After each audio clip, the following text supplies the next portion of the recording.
Notamos que esta es la fuente de poder inicial. Luego procedemos a encender la tarjeta de ultrasonido. Entonces, la trabajamos en versión auto y automáticamente hacemos pruebas de ensayo presionando desde el pedal inferior. Tengo aire.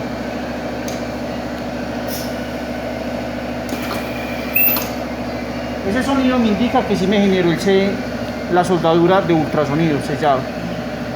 Ahora vamos a pegar el elástico. Tenemos el indicador de esta perilla, solucionamos la intensidad del láser.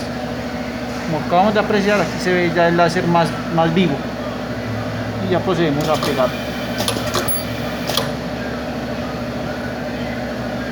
Si yo dejo presionado el pedal en auto, ella me va a repetir secuencia. Si lo dejo presionado, si lo doy una vez, ya me hace este proceso de la soldadura. Vamos a ensayar con otra tira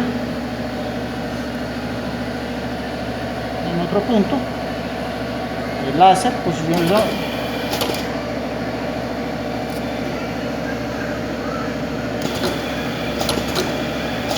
Y si queremos hacer varias soldaduras, ponemos una línea y empezamos a pegar.